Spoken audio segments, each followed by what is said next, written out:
Hi, I'm Amanda Morrall, Personal Finance Editor with interest.co.nz, and this is another one of our double shot interviews. I'm joined today by Paul Smith, who is the General Manager of Strategy and Communications for the Australian Ethical Fund. Welcome. Thank you. Now, you were part of yesterday's forum in Auckland on responsible investing, and you provided us with a really interesting presentation on some of the demographics of the ethical investor and whatnot. But to start with, one of the interesting things in your line of work is you're looking at debunking a lot of myths about responsible investing or ethical investing. So what's the single greatest myth in this space, would you say? That's a really good question. I think the single greatest myth is that it just doesn't perform. Responsible investment's quite a wide term and includes a lot of different things. Ethical investment tends to be when you screen out stocks or screen in stocks, so which is called negative or positive screening. And when you do that, there's a bit of a you obviously don't have all the opportunities to hand. So naturally, people start to think because you don't have all the opportunities, you won't perform as well. But it's actually the complete opposite, because ethical investors tend to invest in the long term in quality and value. So you actually tend to screen out all the bad stocks, not just from an ethical point of view, but from a financial point of view. So you actually end up performing better.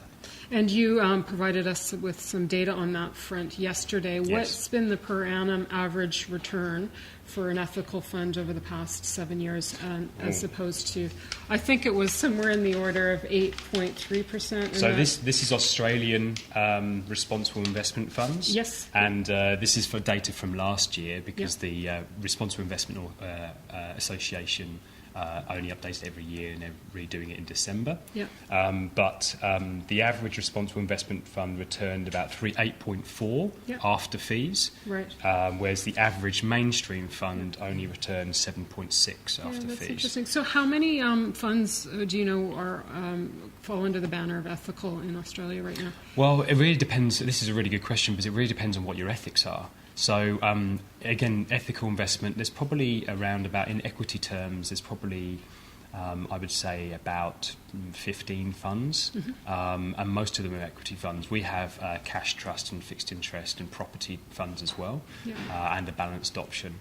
If you actually widen that outside of ethical to, say, sustainable or responsible, which don't actually screen, they just pick the most sustainable companies per sector, or they might do what's called ESG, which is environmental social governance analysis on a company, which is more about risk mitigation more than anything else.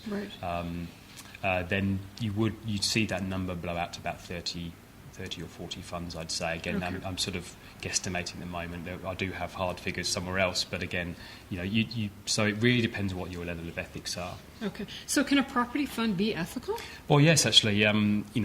Especially in Australia, I think Australia's leading the world almost in terms of green property. And again, what we do is we look for property which is not just has a good green credentials or environmental credentials, or there has to be moving towards that in terms of it's actually planned to do that. But it's also being used potentially for social infrastructure. For example, hospitals or educational facilities, or sort of police or something like that, fire, those sort of side of things as well. Interesting. Now, another big myth in this area is that the ethical investor is a tree-loving hippie, granola eating to boot. So that's not necessarily the case. What have you found when you've looked at the demographic who actually makes up this ethical investment? Well, first thing to say is that, most of the tree hugger type people are ethical investors, but they do make up the minority. The actual majority are professional, educated, earning above average salaries, and they tend to be in occupations which reflect the sort of investments that ethical investors actually make. So, as I said, healthcare, education. You also get quite a few of the creative media types as well, marketing, people like yourselves, artists as well, and also students. You get a lot of students joining ethical funds. And what are their expectations? Because you had some interesting data on that front about whether they would be prepared to accept, a less than average return in exchange for knowing that there's some integrity behind their investments. Yes, and look, there is our figures for Australian population show there's a group of about 38% that we call the ethical skewed, and that's made up into 3 distinct groups. Half of it is a group that basically only care about financial return, but they would consider ethical if it could be proven to provide the best return. So that's a bit of education that's required from the industry. Yeah. The second group, which is about 8%, they are a group that want to invest ethically or already claim to, but they're willing to sacrifice a return. Now, we don't want them to think that way, but they do think that way. Yeah. And then the remaining 11% basically want to invest ethically, but aren't willing to accept a sacrifice in returns. So when you talk about educating, where does that begin? Is that more work with financial advisors or just... I think it's both. I think a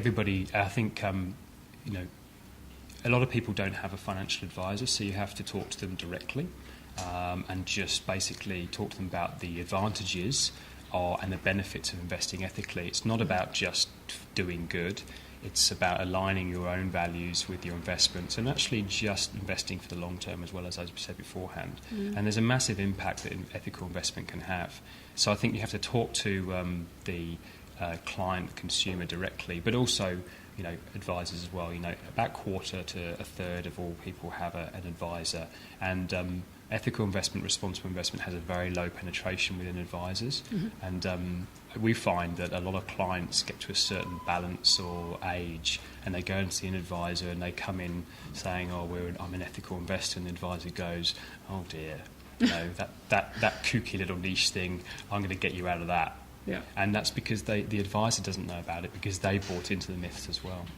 So you're obviously in this for a reason yourself as well. Tell me a bit about your background, because it's quite interesting where you found yourself previously and then in this investment space. Yeah, so I started out in the UK as a trainee actuary of all things, so working on pension funds. It was all very boring and lots of spreadsheets and databases. And then I moved across to marketing. Stayed in financial services, and then I moved to Australia 6 years ago, and started moving more into the environmental side of things. And I worked for a carbon consultancy, environmental consultancy, and then worked in my own business with some NGOs and some charities. And then essentially the job I have now at Australian Ethical just combines almost my entire back history. So I have the strategy and the analytical side with the research, with from my actuarial side, I've got the environmental NGO sort of ethical side, and also the marketing side as well. So it's I call it my career elixir, really. That's the love it. I really do love it. Spot we're all looking for. Yeah. So do you find, just in your discussions with investors, or are they people in your demographic that are interested in this kind of fund? Baby boomers a little bit more skeptical, or is that starting to change now? There are the baby boomers having grandkids and worried about their futures. Exactly. Look, everybody, across all age groups, there's interest, but for different reasons. I think at the older generations, we find people have made some money, and they're looking to give back, and they're looking to leave a positive legacy behind. Actually, it's the older generations that tend to be the ones who are willing to sacrifice returns. Now, that may be because they've grown up with that myth, or that because they've got a bit more money, they're willing to sacrifice, almost give more away. Now, again, we don't want them to think that way, but that's fine if that's the way they want to go. The younger generations, they tend to be more into the issues. They do care about money, but because they haven't got much right now, so they tend to get right into the issues. What we find with the baby boomers and the middle-aged generation is there's actually just a strong interest there, but you have to really capture them at the right time, the right occupation. It's really quite a niche group, because people tend to be worried too much about their own personal circumstances, looking after the family, paying off the mortgage. So there's a lot more distractions for that sort of 35 to 45 to 50 group, and that's to be expected. But some of the people are quite often, or quite a few of your customers are coming into this through superannuation. Yes. So it's just taking care of itself, really, isn't it? What extent or what proportion of your funds fall under the superann category? So we manage around 650 million of Australian dollars, and about 400 million of that, and growing, is superannuation. Wow, so considerable size there. Yeah, and we have about 14,000 members now out of our 18,000 clients. So what kind of engagement do you have with your investors as well? I mean, we were talking before how there's quite a high interest in there, but sort of a hands-off approach to the more the nitty-gritty monetary side of things. Well, really, again, we actually communicate quite with our members. They really like to know what we're doing, how we're investing their money. Now, that's not to say that they're really engaged with the financial side of things, although, after the financial crisis, they're becoming more engaged with their money because they're seeing it not grow that much. Yeah. And, ethical investments are not immune to what's going on in the global markets, although they tend to be a bit more defensively natured, so they tend to drop down a little bit less when everything else is plummeting. But yeah, they really like to know what sort of stock stories and case studies. They really like to know the companies that we're investing in and how they're impacting the world. Like, they really like to know about the renewable energy plays, the healthcare ones as well, and who that's helping in society and the environment. Excellent. And we communicate that as much as we can. Great. Well, thank you, Paul, for shedding some pleasure. insight on ethical investing for us. Paul Smith is the General Manager of Strategy and Communications for the Australian Ethical. I'm Amanda Morrall, Personal Finance Editor with Interest.co.nz.